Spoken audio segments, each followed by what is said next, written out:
ನಮಸ್ತೆ ಸ್ನೇಹಿತರೆ, ಇವತ್ತು ನಾವು ದ್ವಿತೀಯ BA ಸಮಾಜಶಾಸ್ತ್ರದಿಂದ ತುಂಬಾ ಮುಖ್ಯವಾಗಿರುವ ಪ್ರಶ್ನೆ ಯಾವುದು, ಓದಬೇಕಾದಂಥದ್ದು ಯಾವುದು ಅಂತ ನೋಡಿಕೊಳ್ಳುವ. ಇವತ್ತು ನಾನು ರಿಕ್ವೆಸ್ಟ್ ವಿಡಿಯೋವನ್ನು ಮಾಡ್ತಾ ಇದ್ದೇನೆ. ಅರ್ಪಿತಾ ಹಾಗೂ SP ಎನ್ನುವಂಥವರು ನನಗೆ ರಿಕ್ವೆಸ್ಟ್ ಮಾಡಿದ್ದೀರ. ಖಂಡಿತವಾಗಿಯೂ ನಾನು ನಿಮಗೆ ಸಹಾಯ ಆಗುವಂತಹ ದೃಷ್ಟಿಯಿಂದ ನಾನಿವತ್ತು ಆ ಒಂದು ಮುಖ್ಯವಾಗಿರುವಂತಹ ಪ್ರಶ್ನೆಗಳು, ದ್ವಿತೀಯ BA ಸಮಾಜಶಾಸ್ತ್ರದಲ್ಲಿ ಮುಖ್ಯವಾಗಿರುವಂತಹ ಪ್ರಶ್ನೆಗಳನ್ನು ನೋಡ್ಕೊಂಡು ಹೋಗುವ. ಹಾಗೆಯೇ ನಾವು ಈ ಸಮಾಜಶಾಸ್ತ್ರದಲ್ಲಿ ನೋಡಿದರೆ ತುಂಬ ವಿಷಯಗಳು ನಮ್ಮ ಸುತ್ತಮುತ್ತಲಿನ ವಿಷಯಗಳು, ಅಂದರೆ ನಮ್ಮ ಸಮಾಜದ ಸುತ್ತಲಿರುವಂತಹ ವಿಷಯಗಳೇ ಆಗಿರೋದ್ರಿಂದ ಆದಷ್ಟು ಸಾಧ್ಯ ಆದಷ್ಟು ಜನರಲ್ ಆಗಿರುವಂತಹ ಪ್ರಶ್ನೆಗಳನ್ನೇ ತಗೊಂಡು ಅದಕ್ಕೆ ಉತ್ತರವನ್ನು ಬರೆಯಿರಿ. ಹಾಗೆಯೇ ನೋಡಿ, ಇವತ್ತು ಬ್ಲಾಕ್ 1ರಿಂದ ಯಾವುದನ್ನೆಲ್ಲ ಓದಬೇಕು, ಬ್ಲಾಕ್ 2ರಿಂದ ಯಾವುದನ್ನೆಲ್ಲ ಓದುವಂಥದ್ದು, ಬ್ಲಾಕ್ 3 ಮತ್ತು 4ರಿಂದ ಯಾವುದನ್ನು ಓದುವುದು ಅಂತ ನಾನು ಹೇಳ್ತಾ ಹೋಗ್ತೇನೆ. ನೋಡಿ, ಬ್ಲಾಕ್ 1ರಲ್ಲಿ ನಾವು ಯಾವುದು ತುಂಬಾ ಇಂಪಾರ್ಟೆಂಟ್ ಅಂದರೆ ವಿವಾಹ ಅಂತ ಬರುವಂಥದ್ದು ಎಲ್ಲ ವಿಷಯ ಕೂಡ ಇಂಪಾರ್ಟೆಂಟ್. ಅದು ಮುಸ್ಲಿಂ ವಿವಾಹ, ಹಿಂದೂ ವಿವಾಹ, ಕ್ರೈಸ್ತರ ವಿವಾಹ, ಈ 3 ಒಂದು ಧರ್ಮದ ವಿವಾಹವನ್ನು ಕೂಡ ನೀವು ಓದ್ಕೊಳ್ಬೇಕು. ತುಂಬಾ ಇಂಪಾರ್ಟೆಂಟ್. 10 ಮಾರ್ಕಿಗೆ ಮತ್ತು 15 ಮಾರ್ಕಿಗೆ ಕೇಳಿರುವಂಥದ್ದು. ಹಾಗೆಯೇ ಅದನ್ನೇ ಅವರು 5 ಮಾರ್ಕಿಗೂ ಕೂಡ ಕೊಡುವಂಥದ್ದು. ಅದರಿಂದ ಎಲ್ಲ ವಿವಾಹ ಅಂದರೆ ವಿವಾಹದ ಪ್ರಕಾರಗಳು, ವಿವಾಹದ ಕಾರ್ಯಗಳು, ಹಿಂದೂ ವಿವಾಹ, ಮುಸಲ್ಮಾನರ ವಿವಾಹ, ಕ್ರೈಸ್ತರಲ್ಲಿನ ವಿವಾಹ, ಈ ರೀತಿಯಾಗಿ ಬ್ಲಾಕ್ 1ರಿಂದ ನೀವು ಏನು ಓದಬೇಕು ಅಂದರೆ ಸಂಪೂರ್ಣವಾಗಿ ವಿವಾಹವನ್ನು ಓದ್ಕೊಳ್ಳಿ. ಹಿಂದೂ ವಿವಾಹ, ಮುಸಲ್ಮಾನರ ವಿವಾಹ, ಕ್ರೈಸ್ತರ ವಿವಾಹವನ್ನು 3 ಕೂಡ ಓದ್ಕೊಳ್ಳಿ. ವಿವಾಹದ ಬಗ್ಗೆ ಓದ್ಕೊಳ್ಳಿ. ಅಂದರೆ ಓದ್ಕೊಳ್ಳೋದು ಅಂದರೆ ನೀವೇನು ಮಾಡಿ ಅಂದರೆ ಒಮ್ಮೆ ಜಸ್ಟ್ ನೋಡ್ಕೊಂಡು ಹೋಗಿ. ಈ ವಿವಾಹದ ವಿಷಯಗಳೆಲ್ಲ ನಾವು ಜನರಲ್ ಆಗಿ ನಮ್ಮ ಸಮಾಜದಲ್ಲಿ, ನಮ್ಮ ಸುತ್ತಮುತ್ತಲು, ನಮ್ಮ ಕುಟುಂಬದಲ್ಲಿ ನಡೆಯುವಂಥ ವಿಷಯಗಳೇ ಇರೋದ್ರಿಂದ ಇದನ್ನೆಲ್ಲ ಒಂದು ಮೇಲಿಂದ ಮೇಲೆ ನೋಡ್ಕೊಳ್ಳಿ. ಆ ಪಾಯಿಂಟ್ಸ್ಗಳನ್ನು ಹೇಳಿಕೊಂಡು ನೀವು ಅರ್ಥ ಮಾಡಿಕೊಳ್ಳಿ. ಇದಾದ ನಂತರ ಬ್ಲಾಕ್ 2ರಲ್ಲಿ ಯಾವುದನ್ನು ಓದಬೇಕು? ಬ್ಲಾಕ್ 2ರಲ್ಲಿ ಒಟ್ಟು ಕುಟುಂಬದ ಬಗ್ಗೆ ಓದ್ಕೊಳ್ಳಿ. ಕುಟುಂಬವು ತುಂಬಾ ಮುಖ್ಯ. ಅಂದರೆ ಕುಟುಂಬದ ಲಕ್ಷಣ ಇರ್ಬೋದು, ಅವಿಭಕ್ತ ಹಿಂದೂ ಕುಟುಂಬ ಇರ್ಬೋದು, ಆಮೇಲೆ ಅದರಲ್ಲಿ ಬರುವಂಥ ಬಂಧುತ್ವ, ಅಂದರೆ ಬಂಧುಗಳು, ನಮ್ಮ ಹತ್ತಿರದವರು, ಅವರ ಬಗ್ಗೆ ಓದ್ಕೊಳ್ಳಿ.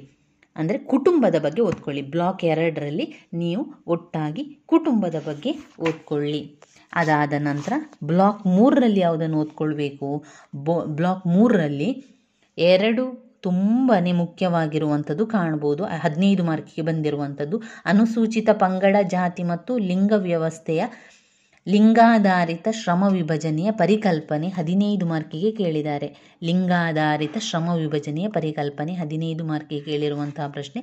ಮತ್ತು ಅನುಸೂಚಿತ ಜಾತಿ ಪಂಗಡವನ್ನು ಓದ್ಕೊಳ್ಳಿ. ಅದರ ಸಮಸ್ಯೆ ಇರ್ಬೋದು, ಅದರ ಕಾರಣ ಇರ್ಬೋದನ್ನು ಓದ್ಕೊಳ್ಳಿ. ಬ್ಲಾಕ್ 3ರಲ್ಲಿ ಇವಿಷ್ಟನ್ನು ಓದಿದರೆ ಸಾಕು. ಅದಕ್ಕಿಂತ ಹೆಚ್ಚಿನ ವಿಷಯಗಳು ನೀವು ಓದುವಂತಹ ಇಂಪಾರ್ಟೆಂಟ್ ಇಲ್ಲ. ಆದರೆ ಸಮಯ ಇದ್ದರೆ ಖಂಡಿತವಾಗಿಯೂ ನೀವು ಎಲ್ಲವನ್ನು ಕೂಡ ನೋಡ್ಕೊಳ್ಳಿ. ಆದರೆ ಇದರಲ್ಲಿ ಬ್ಲಾಕ್ 3ರಲ್ಲಿ ತುಂಬಾ ಮುಖ್ಯವಾಗಿರುವಂಥದ್ದು, ನೀವು ಸ್ಕಿಪ್ ಮಾಡುವ ಹಾಗೆಯೇ ಇಲ್ಲ. ಇದು ಎಲ್ಲ ಕೂಡ ರಿಪೀಟ್ ಆಗಿ ಬರುವಂತಹ ಪ್ರಶ್ನೆಗಳು ಸ್ನೇಹಿತರೆ. ಅದರಿಂದ ನಾನು ಹೇಳ್ತಾ ಇರುವಂಥದ್ದು ಕೆಲವೊಂದನ್ನು ಅಂತೂ ನೀವು ಓದಲೇಬೇಕಾಗ್ತದೆ. ಅನುಸೂಚಿತ ಜಾತಿ, ಅನುಸೂಚಿತ ಪಂಗಡಗಳನ್ನು ಓದ್ಕೊಳ್ಳಿ, ಅವರ ಸಮಸ್ಯೆಗಳನ್ನು ಓದ್ಕೊಳ್ಳಿ. ಅವರು ಯಾವ ರೀತಿ ಕೇಳ್ತಾರೆ ಪ್ರಶ್ನೆ ಏನು ಅಂತ ನಿಮಗಿರ್ಬೋದು. ಅದು ಅನುಸೂಚಿತ ಪಂಗಡದವರ ಸಮಸ್ಯೆ, ಅನುಸೂಚಿತ ಜಾತಿ ಅಥವಾ ಬುಡಕಟ್ಟು ಜಾತಿಗಳು, ಅನುಸೂಚಿತ ಜಾತಿ ಅಂದರೆ ಬುಡಕಟ್ಟು ಜನರು, ಅವರ ಸಮಸ್ಯೆಗಳೇನು ಅಂತ ಕೇಳುವಂಥದ್ದು. ಆಮೇಲೆ ಲಿಂಗಾಧಾರಿತ ಶ್ರಮ ವಿಭಜನೆ ಪರಿಕಲ್ಪನೆಯನ್ನು 15 ಮಾರ್ಕಿಗೆ ಕೇಳಿರುವಂಥದ್ದು, ಅದನ್ನು ಕೂಡ ಓದ್ಕೊಳ್ಳಿ. ಇನ್ನು ಬ್ಲಾಕ್ 4ರಲ್ಲಿ ಕೇಳಿದರೆ ಯಾವುದು ಇಂಪಾರ್ಟೆಂಟ್? ಬ್ಲಾಕ್ 4ರಲ್ಲಿ 2 ತುಂಬಾ ಇಂಪಾರ್ಟೆಂಟ್ ಆಗಿರುವಂಥದ್ದು. ಒಂದು, ಮಹಿಳೆಯರ ಅಂತಸ್ತನ್ನು ವಿವರಿಸಿ ಅಂತ ಕೇಳುವಂಥದ್ದು. ಅಂದರೆ ಮಹಿಳೆಯ ಚಳವಳಿ, ಒಟ್ಟು ಮಹಿಳೆಯ ಚಳುವಳಿ ಮತ್ತು ಮಹಿಳೆಯ ಅಂತಸ್ತನ್ನು ತಿಳ್ಕೊಳ್ಳಿ. ಆಮೇಲೆ ಹಿಂದುಳಿದ ವರ್ಗದ ಚಳುವಳಿ 15 ಮಾರ್ಕಿಗೆ. ಆಮೇಲೆ ಇದು ಒಂದು ಜಾಗತೀಕರಣ 5 ಮಾರ್ಕಿಗೆ ಕೇಳಿದ್ದಾರೆ. ಹಾಗೆ ಬ್ಲಾಕ್ 4ರಲ್ಲಿ ಕೂಡ 2 ಇಂಪಾರ್ಟೆಂಟ್. ಭಾರತದಲ್ಲಿ ಮಹಿಳೆಯರ ಚಳುವಳಿಯ ಬಗ್ಗೆ ಎಲ್ಲ ವಿವರಿಸುವಂಥದ್ದು. ಅಂದರೆ ಮಹಿಳೆಯರ ಅಂತಸ್ತು ಯಾವ ರೀತಿ ಇದೆ, ಮಹಿಳೆಯರಿಗೆ ಯಾವ ರೀತಿ ಸ್ಥಾನಮಾನ ಕೊಟ್ಟಿದ್ದಾರೆ ಈ ಸಮಾಜದಲ್ಲಿ, ಅವರಿಗೆ ಎಲ್ಲ ರೀತಿಯ ಅವಕಾಶ ಇದೆಯಾ ಎನ್ನುವಂಥದ್ದನ್ನೆಲ್ಲ ನಾವು ಬರೆಯುವಂಥದ್ದು. ಹಿಂದುಳಿದ ವರ್ಗದ ಚಳುವಳಿಯನ್ನು ಕೂಡ ಯಾಕೆ, ಅದರ ಕಾರಣಗಳನ್ನೆಲ್ಲ ನಾವು ಬರೀಬೇಕು.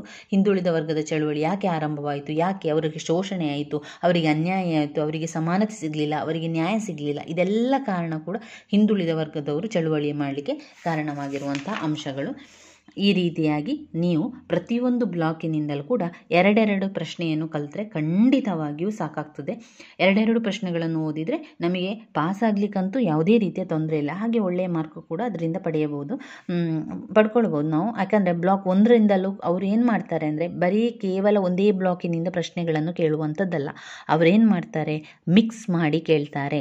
ಬ್ಲಾಕ್ 1ರಿಂದ ಕೇಳ್ತಾರೆ, ಬ್ಲಾಕ್ 2ರಿಂದ ಕೇಳ್ತಾರೆ, 3ರಿಂದ ಕೇಳ್ತಾರೆ, 4ರಿಂದ ಕೇಳ್ತಾರೆ. ಅವರು ಎಲ್ಲ ಬ್ಲಾಕಿನಿಂದಲೂ ಕೂಡ ಆಯ್ಕೆ ಮಾಡಿಕೊಂಡು ಪ್ರಶ್ನೆಗಳನ್ನು ಕೇಳುವಂಥದ್ದು. ಆದ್ದರಿಂದ ನಾವೇನು ಮಾಡಬೇಕು ಅಂದರೆ ತುಂಬ ರಿಪೀಟ್ ಆಗಿರುವಂಥ ಪ್ರಶ್ನೆ, ನಾನಿಲ್ಲಿ ಗುರುತು ಹಾಕಿಕೊಂಡಿರುವಂಥದ್ದು ಹಳೆಯ ಪ್ರಶ್ನೆ ಪತ್ರಿಕೆಗಳನ್ನು ನೋಡಿ ಗುರುತು ಹಾಕಿಕೊಂಡಿರುವಂಥದ್ದು, ನಾನೇ ಗುರುತು ಹಾಕಿಕೊಂಡಿರುವಂಥದ್ದಲ್ಲ.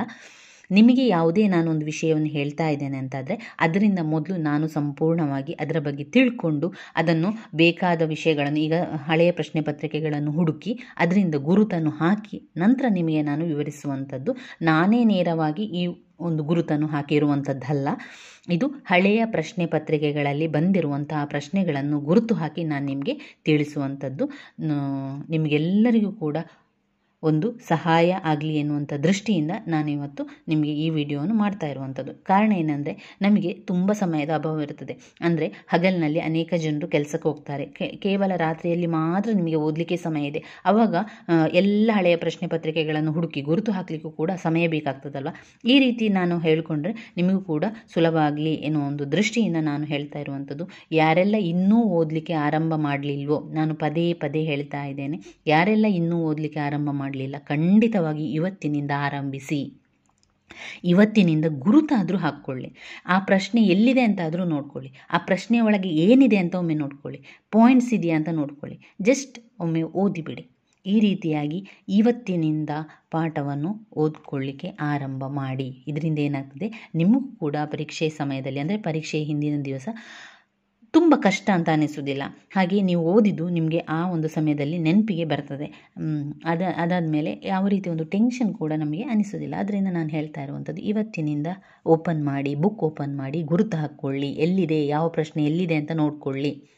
ಬ್ಲಾಕ್ 1ರಿಂದ 2 ಪ್ರಶ್ನೆ ಆದರೂ ಓದಿ, ಬ್ಲಾಕ್ 2ರಿಂದ ಓದಿ, ಬ್ಲಾಕ್ 3ರಿಂದ ಓದಿ, ಬ್ಲಾಕ್ 4ರಿಂದ, ಈ ರೀತಿಯಾಗಿ ಎಲ್ಲ ಬ್ಲಾಕಿನಿಂದಲೂ ಕೂಡ ಎರಡೆರಡು ಪ್ರಶ್ನೆಗೆ ಉತ್ತರವನ್ನು ಕಲಿತುಕೊಳ್ಳಿ. ಪ್ರತಿದಿನ ಒಂದು ಪ್ರಶ್ನೆಯಾದರೂ ನೋಡಿಕೊಳ್ಳಿ, ಒಂದು ಸಬ್ಜೆಕ್ಟನ್ನಾದರೂ ನೋಡಿಕೊಳ್ಳಿ. ಈ ರೀತಿಯಾಗಿ ನೋಡಿಕೊಂಡ್ರೆ ನಿಮಗೆ ಎಲ್ಲ ರೀತಿಯಲ್ಲಿ ಕೂಡ ಸಹಾಯ ಆಗ್ತದೆ. ನನ್ನ ವೀಡಿಯೋಸ್ ಎಲ್ಲ ನಿಮಗೆ ಇಷ್ಟ ಆಗ್ತಾ ಇದ್ದರೆ ಲೈಕ್ ಕೊಡಿ, ಶೇರ್ ಮಾಡಿ, ಸಬ್ಸ್ಕ್ರೈಬ್ ಮಾಡಲಿಕ್ಕೆ ಮರಿಬೇಡಿ ಸ್ನೇಹಿತರೆ. ಧನ್ಯವಾದಗಳು. ಹಾಗೆಯೇ ನಿಮಗೆ ಯಾವುದು ಒಂದು ಸಬ್ಜೆಕ್ಟ್ ವಿಷಯ ಅವಶ್ಯಕತೆ ಇದೆಯೋ ಅಥವಾ ಅಗತ್ಯವಾಗಿದೆಯೋ ಅದನ್ನು ಖಂಡಿತವಾಗಿಯೂ ನೀವು ಕೇಳಿ. ನಾನು ಸಾಧ್ಯ ಆದರೆ ಖಂಡಿತವಾಗಿಯೂ ನಾನು ನಿಮಗೆ ವಿವರಿಸ್ತೇನೆ.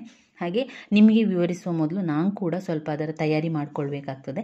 ಅದಕ್ಕೋಸ್ಕರ ನಾನು ವಿಡಿಯೋವನ್ನು ಹಾಕಲಿಕ್ಕೆ ಸ್ವಲ್ಪ ತಡವಾಗಿರ್ಬೋದು, ಹಾಗೆಯೇ ಅದಕ್ಕೋಸ್ಕರ ಕ್ಷಮೆ ಇರಲಿ. ಅದೇ ರೀತಿ ನಾನು ನಿಮಗೆ